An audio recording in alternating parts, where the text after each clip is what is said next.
Chris here, and I am back with the Teclast F7 Plus after using it now for 5 days, and I think we have found our new best Gemini Lake laptop. It was the Chewy Lapbook SE, which is really the same exact laptop as this one. However, this one has capped and limited to only 4 GB of RAM at the time of this video at least. There are plans, I think, for an 8 GB version, but it just hasn't seen the light of day yet. At least we have Teclast now to the rescue, giving us that 8 GB RAM.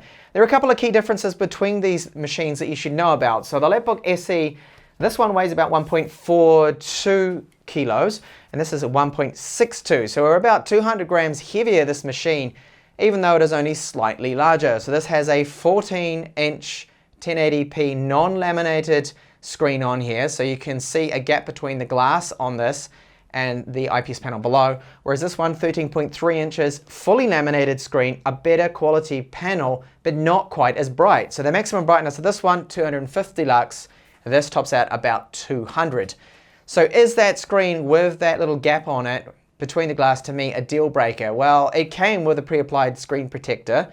I've removed it now because it had dust underneath it, if you see my unboxing video. It's more reflective, but it is brighter. And the color gamut, well, it's not quite as good. When you have a look at the NTSC and the sRGB and Adobe RGB color gamut, the coverage you're getting from this is not quite as good as this panel. Now this one has an Adobe RGB of just over or around 70%, and here at 49 you can see, yes, that this is a much better, higher quality display.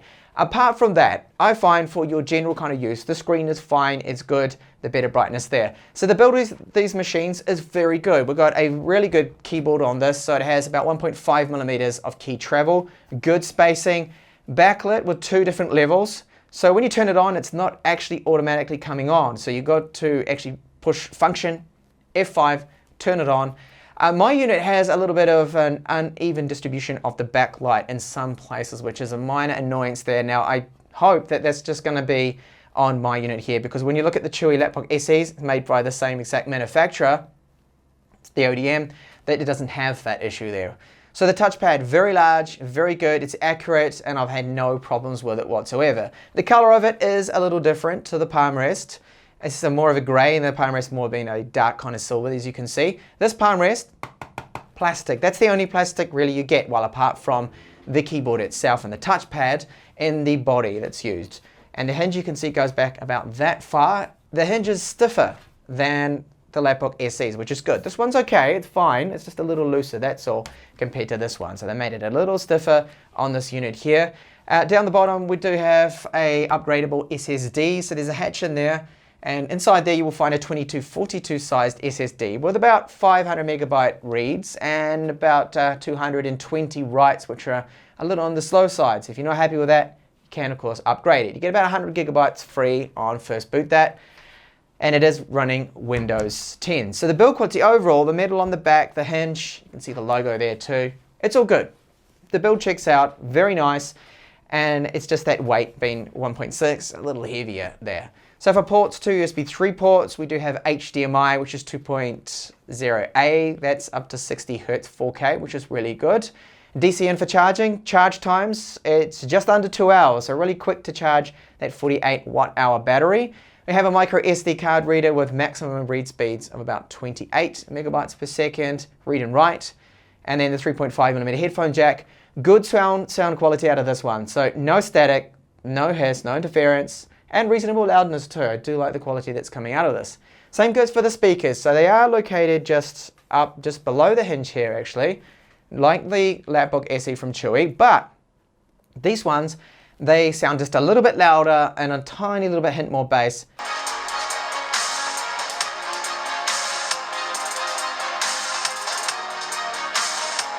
So marginally better speakers on this one, which surprised me. Now, when you take a look at the performance of this system, you're able to run quite a few tabs in Chrome because we've got double the RAM than the Lapbook SE. That would have to reload the page. This one doesn't, so you can see my testing here that I've got about 15 or so tabs open without any problems whatsoever. You can edit spreadsheets, docs, that's all going to run fine. 4K video as well, YouTube, 4K streaming, not a problem. No drop frames, as you can see here from this example. And then HEVC. This is a 10-bit file and it's encoded at 140 megabits per second. Playing this back perfectly fine there as well too. Gaming performance, it's not its strength there. Now I kept the stock 6-watt TDP, and I found that the gaming performance was a little limited there from the GPU clock. So Counter-Strike Global Offensive, you can see 30 frames per second, not amazing, it's playable at least on the lower settings. League of Legends, this is a lot lighter, and this one can run 1080p medium settings with a frame rate of about 50 frames per second, which is not bad. So if you want to tweak the performance, you're probably going to have to do a copper heatsink mod on this, increase that power limit to about 10 watts or something, because I did increase it to 9 watts, gaming performance drastically improved. However, temperatures, as you can see, reached 93 degrees. Now, if you don't do any mods, you don't change the power limit in the BIOS, then expect thermals to get to about 80 degrees max gaming, which is perfectly fine. So the thermals on this are really good.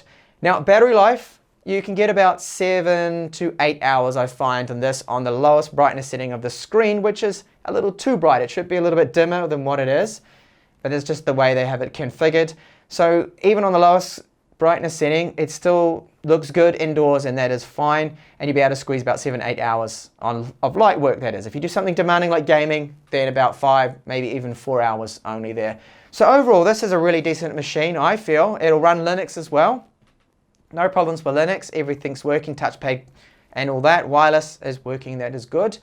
It's really only got a couple of minor cons to me. The non-laminated screen, the extra weight, but it does have slightly better speakers and a slightly brighter screen. But the most important, of course, that 8 gigabytes of RAM that everyone has been after in a Gemini Lake laptop. Finally, we have it in a quality machine, thanks to Teclast here. So overall, this does get the thumbs up from me. A great machine, currently selling for about $329 US. So a little on the expensive side. I hope that price does drop to more around the 300 mark in the future. So if you haven't seen my review of the Lapbook SE, if you don't mind 4 gigabytes of RAM, then that is definitely one to go for with a better screen. That's right up here. And thank you so much for watching this review. Please do like the video and do subscribe as well for more up and coming reviews like this one here. Bye for now.